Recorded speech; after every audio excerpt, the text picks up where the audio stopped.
Bribka Riki Rizal siap mengajukan permohonan diri menjadi Justice Collaborator menyusul Barada Eliezer yang sebelumnya sudah mengajukan. Keduanya sepakat untuk menguak fakta yang sebenarnya dan melawan Sambo dalam kasus pembunuhan Brigadir Yosua. Seberapa kuat keterangan keduanya menjerat Sambo? Pagi ini kita akan membahasnya dengan sejumlah narasumber. Ada kuasa hukum dari Bribka Riki Rizal, ada Pak Herman Umar, dan juga bergabung bersama kami pakar hukum pidana Kang Asep Iwan Iriawan, dan kami juga masih menunggu kuasa hukum dari Barada Eliezer Onita Lapesi untuk bergabung juga dalam perbincangan pagi ini. Saya sapa dulu yang sudah bergabung di sini, ada Pak Herman, selamat pagi, dan juga Kang Asep, selamat pagi. Selamat pagi, Pak Herman Umar. Selamat pagi. Saya ke Pak Herman, apa yang menahan untuk pengajuan Justice Collaborator untuk saat ini, Pak Herman? Mengapa belum diajukan? Apakah ada pertimbangan lain, Pak? Ya, jadi setelah saudara RR ini, tersangka RR ini bertemu keluarga, itu kan sebenarnya BAP yang skenario itu sudah dirubah. Dia sudah berbicara apa yang sebenarnya terjadi. Nah, kemudian setelah saya masuk, sebelumnya saya mendengar bahwa keluarga pengen supaya RR-nya harus melakukan JC, permohonan JC mengungkapkan dan semuanya gitu ya. Nah, kemudian kemudian saya kan baru melakukan pendampingan sampai adanya rekonstruksi kan belum pernah ada. Saya belum tahu BAP-nya. Dia pada saat yang saya dampingin dia adalah pada saat rekonstruksi.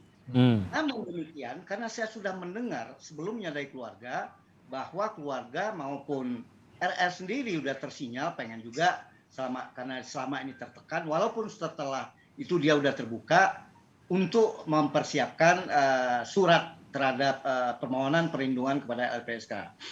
Pada saat saya bertemu di acara rekonstruksi, saya sudah siapkan, saya kasih suratnya sama saudara RR, namun tidak bisa diterima langsung. Jadi beralasan itu dititip ke penyidik dan nanti saya akan pelajari di rutan di Barreskrim. Oke. Nah, setelah itu 2 hari kemudian saya bertemu.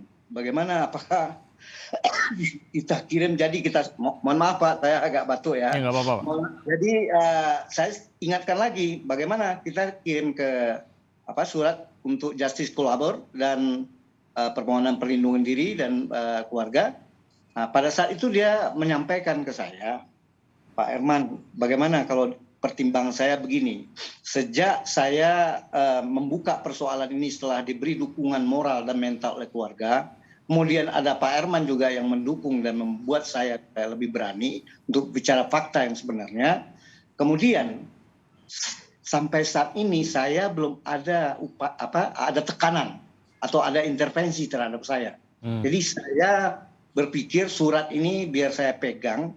Kalau di tengah jalan, di perjalanan pemeriksaan kan masih lanjut. Bahkan sampai persidangan pun bisa sebelum persidangan kalau ada upaya untuk suruh mencabut, untuk menekan, itulah menurut dia seperti itu. Jadi apa tidak saya bilang apa nggak telat nanti.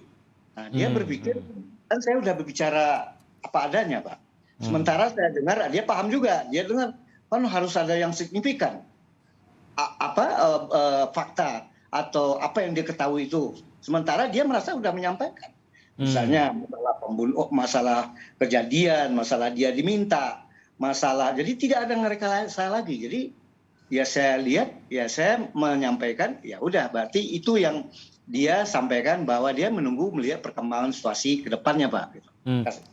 Jadi saat ini apakah sudah dipastikan akan mengajukan atau tetap akan melihat dulu perkembangan dari penyidikan ini? Berarti belum, Pak. Malah sampai waktu pemeriksaan lie detektor, saya pun juga sudah mengingatkan sama dia sebelum pemeriksaan, karena pemeriksaan lie detektor saya ingatkan sama dia, saudara, dalam pemeriksaan lie detektor ini kamu tidak bisa menghindar. Kalau ada yang bohong pasti ada terdeteksi. Insya Allah Pak, saya akan tetap menyampaikan kebenaran. Itu yang dia sampaikan. Jadi kepastiannya udah Pak, sampai saat ini surat masih ada di tangan RR dan belum disampaikan ke LPSK. Oke. Saya Kang Asep, adakah kata terlambat dalam pengajuan justice collaborator? Ya, gini, kita bersyukur ya kalau betul RR akan mengajukan JC ya oleh penasihat hukumnya Pak Herman Umar ya. Karena gini, JC tidak ada kata terlambat sekali lagi karena JC tidak hanya di LPSK termasuk nanti dia sampai putusan pengadilan. Yang penting kan kata kuncinya JC itu dia bekerja sama membuka aib yang lebih besar. Kita selama ini kan hasil rekonstruksi seolah-olah sebelumnya itu kan hanya E yang membuka Ya. aib semua. Ya. Nah, kalau sekarang RR sama-sama dengan E, kita bersyukur ya, alhamdulillah, puji Tuhan, haleluya. Artinya apa? Ada aib pidana yang lebih besar akan dibuka oleh dua orang ini, E maupun RR. Artinya apa? LPSK tidak tertutup kemungkinan untuk memberikan JC, termasuk nanti sampai putusan pengadilan. Dan sekali lagi, JC ini kan tidak hanya di LPSK, tapi termasuk nanti di putusan pengadilan. Karena kalau dulu kan ketika ada PP 99 2002 itu berkaitan dengan remisi, artinya ada hak-hak tertentu pada terpidana. Nah itu sekali lagi, tidak ada kata terlambat karena JC tidak hanya, sekali lagi, tidak hanya milik di LPSK, termasuk nanti di penuntutan ya jaksa akan mengajukan termasuk juga putusan pengadilan. Dan kita berharap sekali nih kliennya Pak Herman Umar ini ya akan berterus terang apa adanya sehingga membuka. Kan selama ini seolah-olah ini akan dikeroyok oleh, tanda petik ya, oleh yang lain-lainnya. Sedangkan sekarang dalam keadaan sudah secara psikologis dekatnya oleh keluarganya dan sebagainya, dia membuka aib yang lebih besar. Ya saya harap kalau dia sekarang diajukan oleh Pak Herman, kliennya oleh Pak Herman, kuasanya kepada LPSK, ya setidaknya kalau itu ada aib, ada yang selama ini tidak terbuka ya, dan bisa dibuka oleh RR, saya pikir tidak ada salahnya LPSK mengabulkan, termasuk sampai nanti putusan pengadilan. Ada mungkin Kang Asep bisa lebih memahami gitu, tapi bagaimana menalar keputusan untuk menunda yang tampaknya dari tim kuasa hukum kan melalui Pak Herman tadi sudah mengingatkan berkali-kali, tapi tampaknya RR sendiri yang mengatakan melihat dulu perkembangan. Bagaimana menalar hal ini, Kang Asep? Apakah Anda melihat logika di baliknya dan apakah memang bisa menguntungkan bagi RR ataupun menguntungkan bagi kejelasan kasus ini? Ya saya kira tadi Pak Herman sudah menjelaskan, sudah menawarkan berkali-kali. Tapi kalau kliennya tidak mengajukan karena Pak Herman diberi kuasa untuk itu ya mungkin enggak. Kalau saya sih sebenarnya tadi dengan Pak Herman Umar ya sebenarnya seharusnya ajukan gitu kan kalau memang secepatnya aja gitu. Tetap diajukan, sekira itu hak kan. Soal nanti LPSK sampai nanti putusan tidak dikabulkan soal lain soal kan. Tapi setidak-tidaknya ada itikat baik ya bahwa ini akan dibuka, artinya ada dua, setidak-tidaknya E sama RR ini sudah membuka ya. Untuk pertama oleh E, sekarang RR membuka juga di waktu rekonstruksi tadi. Dan kalau ini tidak dilakukan sayang menurut saya. Artinya apa? Jadi ada keterbukaan, semua semakin terbuka kan. Siapa tahu semakin lama-lama semakin terbuka semua. Setidak-tidaknya dua orang E dan RR ini sudah mau membuka semuanya gitu kan. Kita khawatirkan sekarang kan cuma E, ternyata RR juga mau membuka kan. Nah, kita di persidangan, lagi karena nanti kan hakim akan menilai kesesuaian satu sama lain, saksi lain dengan alat bukti lain, dengan barang bukti lain dan latar belakang. Nah kalau E sekarang ditunjang dengan RR sama, kan kemarin waktu rekonstruksi itu kan seolah ada perbedaan ya, kemudian apalagi RS nggak mau kan. Nah sekarang kalau E sama RR bersesuaian, saya kira ini akan membuka aib semua.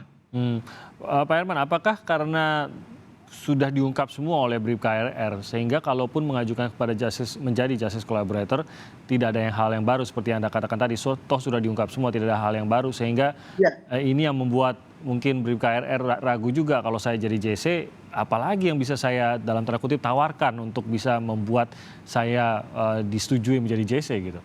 Ya seperti itu Pak, sebenarnya memang itu saya udah korek gitu, apalagi yang ini. Kan masalahnya kan mulai dari motif masalah tuduhan ada informasi masalah pelecehan dan dia selama di sana di Magelang dia kan memang tidak tahu, tidak ada yang membuka baik di PC mau Kuat mau Susi, tidak ada, yang ada memang kayak pertengkaran antara Kuat sama Joshua.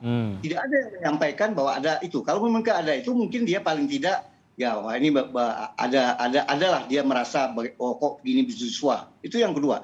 Yang satu lagi masalah kejadian. Masalah kejadian ada perbedaan antara dia melihat Joshua masuk setelah dipanggil Kuat untuk pelaku. Karena ternyata udah kejadian berapa menit langsung ada penembakan oleh Richard, oleh RE ya.